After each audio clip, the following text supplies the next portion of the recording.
Perek Gimel Mishna Tes. Rabbi Chanina ben Doisa Omer. Kol sheyiras chetoi kaidemes lechachmosoi, chachmosa miskayemes. V'chol shechachmosa kaidemes leyiras chetoi, ein chachmosa miskayemes.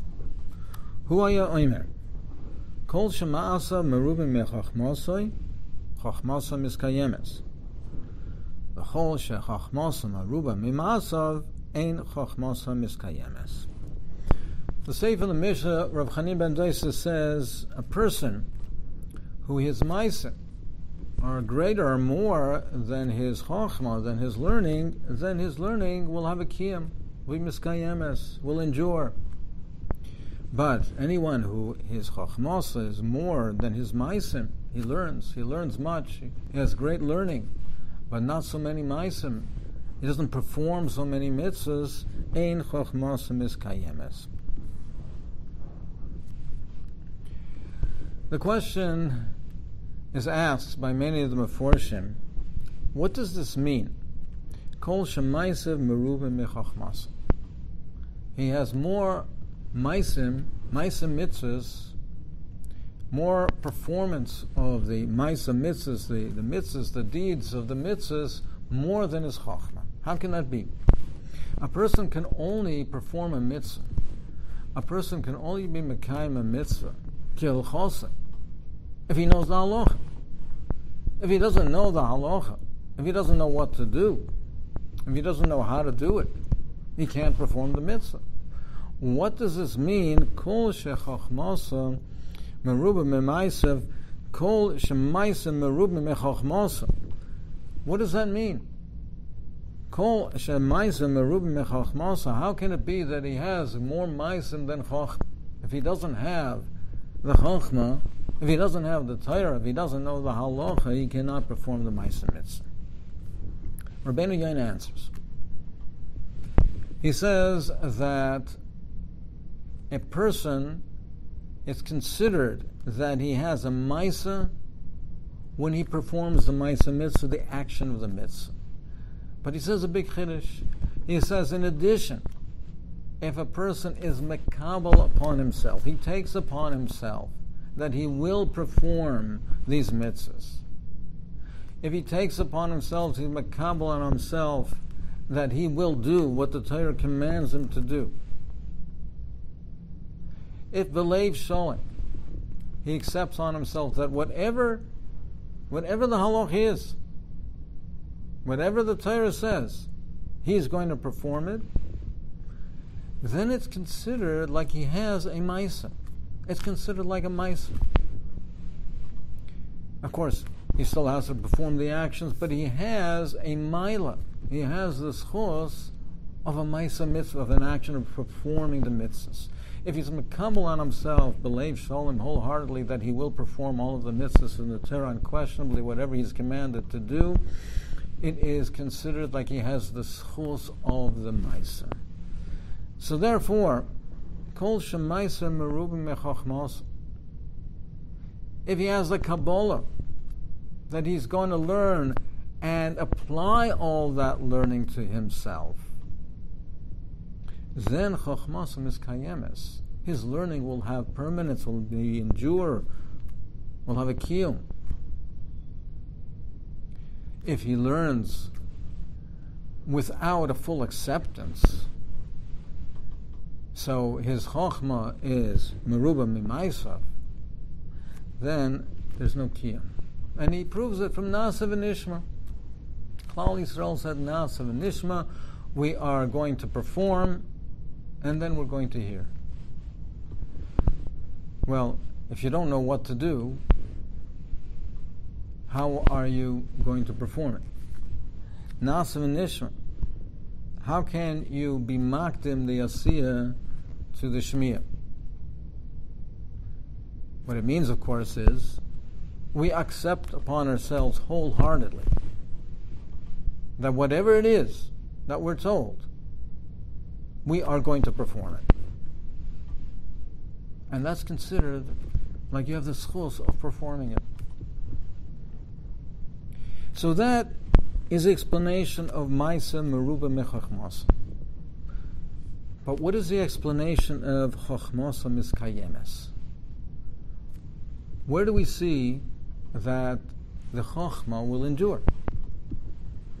Where does Chanina ben Doisa learn out? Where do we see that if a person does accept upon himself the Kiyama Mitzvahs, it is a wholehearted Nasiv and Nishma? Where do we see that the Torah will endure, that it will be enduring Torah? By Maimon Har Sinai, the Pasuk says that there was a kol gadol v'lo yosef. There was a kol, the sounds by Har Sinai, and it never stopped. V'lo yosef. Perek the Maral, well, where is that kol? Where is that sound? The kolos of Har Sinai, Maimon Har Sinai, if it never stopped, why don't we hear it? Where is it? The Maral explains as follows. We make in Birchas HaTorah, we make the brachas, Asher Bochar Banu Mikol Amim, and Noson Lanu Es Tayrasa. We bless Hashem, we give a bracha to Hashem, we praise Hashem that He gave us the Torah, that He gave us the Torah in the past tense. Baruch Ato Hashem, Noisein HaTorah, in the present tense, you're giving us the Torah. He said the giving of the Torah is a constant. The giving of the Torah is a constant. It's there all the time. There was a Maimon Har Sinai. There was the voice of the Rebbeinu Shalom. There was a giving of the Torah that was given to the world, and it's ever present. It's there in the world. It's brought down to the world. It's here. It's up to us to want to hear that voice. It's up to us to desire wholeheartedly, to want to hear the kol of the Rebbeinu Shalom, to accept upon ourselves the liman haTorah. The kol gadol is lo yosef, so that Torah will never be forgotten. It's not something that is a historical event that happened in the past. It's something that is ever present. It's here. The kol gadol is lo yosef, so that Torah will never be forgotten. And we can always remember the Torah, we can always reconstruct the Torah, we can always connect ourselves back into Maimon Har Sinai, because that call is Lo Yosef. We just have to want to hear the call. We want to hear the Dvar Hashem. And if we take upon ourselves a Nasiv and Nishma to learn Torah wholeheartedly, believe in that, to want to hear that voice, we will be able to hear that voice, we will be able to understand the Torah, and the Amkas HaTorah, and the Seidus HaTorah, and it will have a kiyum, it will have a permanence, it will have an effect. We'll remember it, and it will be part of us. Tirosim is kayemes. Kol shemaisa meruba mechachmasa. If we makabel the Torah with that rotzah, with the rotzah of a wholehearted nasiv and nishma, then chachmasa is kayemes. Our learning will have a kiyum, it will have a permanence. It will be enduring. And sometimes, if we don't necessarily see the success immediately, with time we will. Sometimes a person learns, and he learns wholeheartedly with such a desire and such a asmata, and he doesn't see the success immediately. But with time he will. It's miskayemes. And sometimes, even if he doesn't see it in his lifetime, but it will be permanent. It's enduring. It's miskayemes. It's told over, of course, one of the greatest Marbitzei Torah in the last 100 years or so was Rameir Shapiro, Zatzal from Lublin. And everybody knows that he's famous for promoting the Daf Hayomi. It's well known as well, perhaps not as well known, but well known as well, that his establishment of the Yeshivas Chachmei Lublin, which was a great innovation at the time, because at that time Yeshiva Bachrim lived in terrible poverty and bizyonis, and they had to go from house to house to get meals and sleep on benches in a beis medrash and a shul. And he established a yeshiva with dormitory and facilities so that someone learning Torah, that a yeshiva bacher, should have kavod. There should be kavod at Torah. There should be great kavod at Torah. And it's something that Torah should be looked up to and praised, and not chas v'shalom degraded, the bisyonis that the Talmidei Chachamim, that yeshiva bachim had to endure during that time. And they had the Chanukas Habayis for Yeshivas Chachmei Lublin with great fanfare, attended by the Gedolei Ador. It was a great, great event. However, tragically, Reb Meir Shapiro Zatzal had to spend years, painstaking efforts to try to raise money to support the yeshiva. There was difficult economic times, and he had to travel and undergo great, great yisurim to support the yeshiva, and died an untimely death at a very young age, a terrible tragedy. And he did not live to see the great success and the great habotzas atayr of the yeshiva.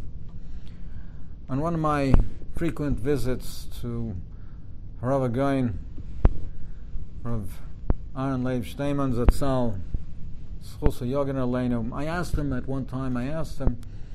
what was the reason? What was the reason that Reb Meir Shapiro did not live to see the success, that he had such yisurin with the establishment of the yeshiva, and he died such an early, untimely death?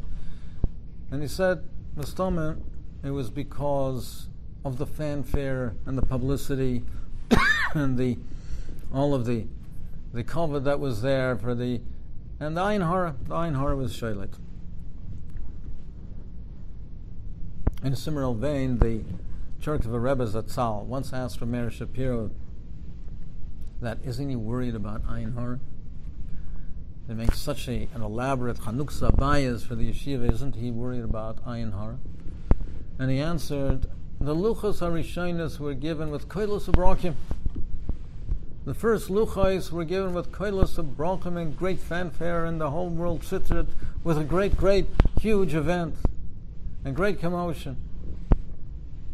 And Chazal tell us, because of the publicity of it, the Ein Hara of it, they were broken.